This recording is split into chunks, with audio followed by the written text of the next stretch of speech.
Beet jaarsummaa hammi kun ta'amee laayifii 2024 ta'amee waa ijoollee Saa'udii sana jechuudha.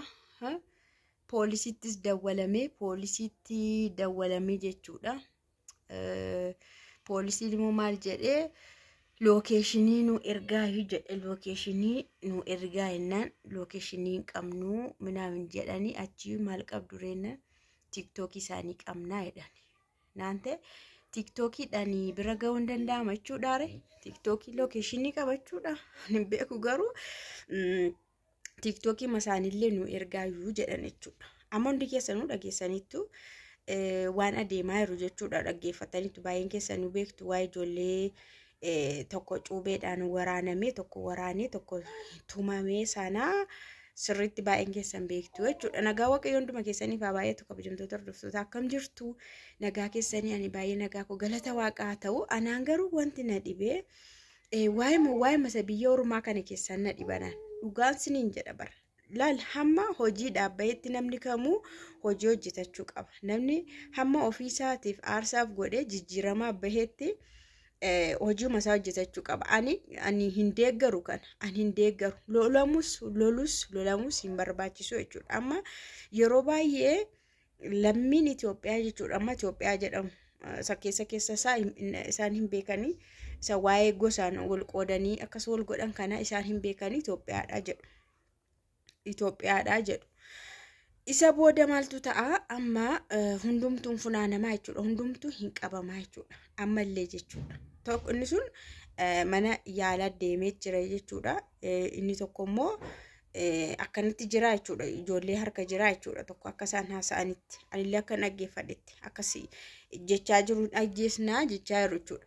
Garuu maalidha amma du'uuf ajjeesuu osoo hin taane namni inni kaan immoo yeroo inni sassaabamuudha jechuudha. Poolisii bira geera biyya sanaa poolisii biyya sanaa bira geera jechuudha. Kanaaf amma ijoolleen hundishii warri miskiinni hojjetachuudhaaf baate funaanamte mana hidhaa sanaa yaa rabbi xalaanni ofii mana hidhaa sanaa mana hidhaatti immoo seeni mana hidhaa Saa'udii jechuudha.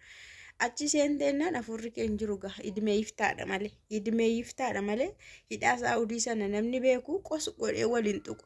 Ankanin jedhu immoo ijoolleen kuni gonni minni teenyaa jedhe mucichi. Wal bukkee mana tokko keessa jiraatu wal faana ciisu. TikTok illee piroofaayilii suuraa isaanii wal faana godhataniitu kan isaan fayyadaman.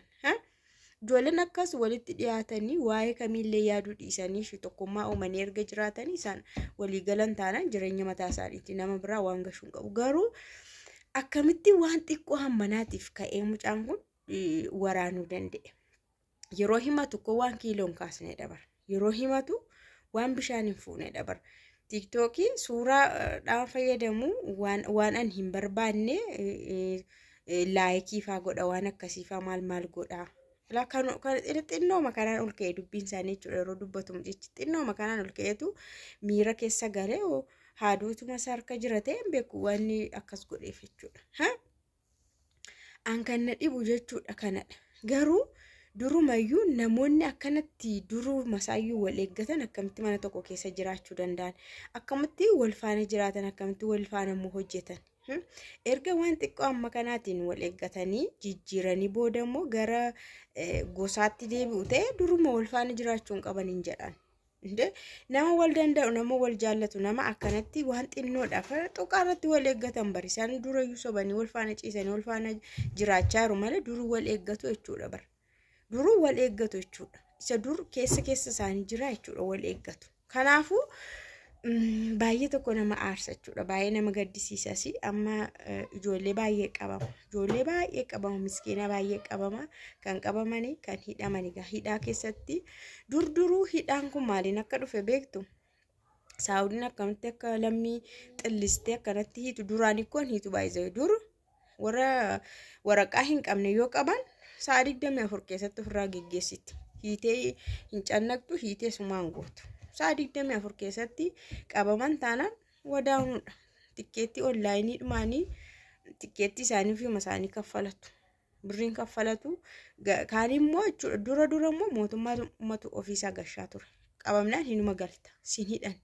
Garuu sababii masaan akkanatti xillizamanii biyya sana keessatti yeroo meeqa gubatanii achi keetti dudu'anii maal ta'anii qosulba madaanitti namni waan baay'ee argineerra miti mana hidhaa sana sababuma isaan akkas godhanitti dura nama ajjeesan dura jechuudha. Lammii Itoophiyaatu dura biyya sana keessatti nama ajjeese. Kanaan kan ka'e namni tokko dogoggore waan inni kana godheef hundumtuu gatii kaffale. Hunduu hidhaan irraa dhaabbachuu didee gidiraanii achi keessatti midhaan dhabuun ho'aan baqa hinuma garaatti jabaate jechuudha. Inna hammina isa biyya keessa fuudhanii biyya namaa geessan. Biyya namaa keessa waan akkasii hin jiru. Biyya namaa keessa dhalli namaa hin hiraarsamu, hin gidirfamu jechuudha. Isaan garuu asitti baran fuudhanii biyya namaattis geessanillee maqaa Itoophiyaa kanallee balleessanii Itoophiyaan akkas akka jedhamtu balleessan. Biyya namaa keessatti nagaadhaan jiraattee uummata isaa kabajjee walis kabajjee hojii kee hojjetatta malee deemtee biyya namaallee hin faallessitu achi deemteellee maqaa Itoophiyaallee akka badu hin gootu turte. Dhugumaan amma fakkeenyaaf namni isoo obboleessa kee reebee arrabse sitti tola. Obboleessa kee reebee arrabse sitti hin tolu. Ati garuu ta'u obboleessa kee reebdee arrabsites mana keetti waa miti. Sidha waan ta'eef. Amma ijoollee kootu namni biraatti dubbatee reebee ani ishiin jedhee nanniisa fiikoo garuu akka barbaade nan reeba ala dhagaa akkas jechuudha baay'ee biyyi ofiis akkasidha. Amma maa itti seetan hintaloonni jaarsicha Itoophiyaa dhufu araba sana beektu arabicha beektu miti araba Itoophiyaa dhufu sana yeroo baay'ee alhabashii xuruudhaa qaxxarsee jedhu namicha sana beektu jaarsa sana araba sana. Isheetu Itoophiyaa wajjin hin deemne jedheen. Itoophiyaa wajjin deemne naan Itoophiyaan deemu Itoophiyaan xuruu miti jetteen. Itoophiyaan mafi koyyis jetteen. Inna ijoolleen baay'een viidiyoo sana fuudhanii gara malee tokko aaran akkamitti inni arabaadha. Inni arabaa inni isa mana isaa jirti. Akkamitti isaanii Itoophiyaa mafi koyyis jettee isatti akkamitti dabarsitee himti jette dhugumaadha si bara. Booda wantichi ishumaaf gaariin ta'u. Atammallee yoo mana namaatti galtee isuma rakkattee baateyyuu ani rakkadheensete aarii akkasiif hin biyyaa ba'e malee jetta. Aarii akkasii maaliif iccitii keen qabatta gaa? Kunis amma iccitii biyyaa qabachuudha bara. Biyya ofii yoo mallee yoo naannoftee deemte ittuma galta. Biyya kee akka baddu hin barbaaddu, biyya kee akka ceephaamtus hin barbaaddu. Ofii kee yoo ceephaate, ofii kee yoo arrabsite hankeeti akkuma ijoollee ofii adabachuu jechuudha. Garuu mana isaa teessee mana arabaa teessee innu alhabashii koyyis jedhee bi Itoophiyaa naas koyyis kullu jisim koyyis nahiif mafi baxan kibir minaamin jedhee odeessa Itoophiyaa dhufeera. Ammas nan deddeema Itoophiyaan xuruudha jedheennu kan jaallate.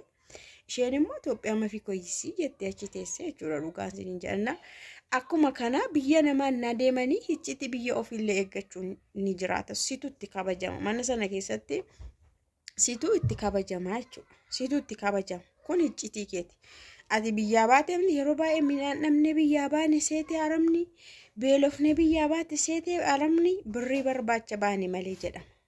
Arabaan jechuudha. Akkuma akkas jettee konfiidansiidhaan haasoftu waa'ee biyya keessa yeroo itti si bira dhufamu biyyi keenya mukkoo uumamaanu baay'ee bareedduudha. Uumamaanii garuu ikoonomii hin qabdu malee biyya baay'ee bareeddu daawwatamuuf taatu ikoonomii hin qabdu. Biyyoonni kaan amma nadaajii qabu, gaazii qabu. Kanatu isaan guddise.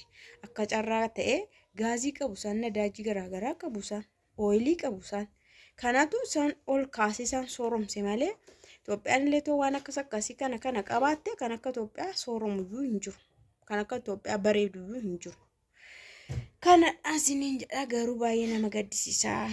Ijoolleen keenya dhugaa qalbiuma isiniifaa kennu. Qalbiuma isiniifaa kennu. Hiyyeessa bultii dhowwuu dhuufuutti buusaa jedhan. Dhuufuu isinitti hin buusin. Biyya namaa deemtanii akka kormi biyya namaatti hin bookkisu jedhan.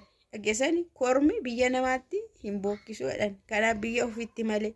Ati amma achi deemte amala godhattee mataa gadi qabattee isa nagarres isa argites cal jettee tuqamtus irra darbitee nagaa keetiin galuudhaan warra keetti nagaan galu fayyaa galuudhaa fi dhama'atta malee fexin jettu onneedhaanis oliin kaatu yoo si dhiiban illee biraa sokkita yoo sodaataan haadha isaa fedhan Ageessi dabeessi haadhaa fi jedhan dabaa'uu qabdu biyya namaa keessatti. Gootummaan biyya namaa faayidaa hin qabu. Nageenya kee barbaadama. Nagaa taatee galuu. Dabeessuma taatee nagaa taatee galuu qabda bakka. Dhaaba akkasiillee baqachuu qabda. Humaa faayidaa tokko hin qabu jechuudha wanta akkasii.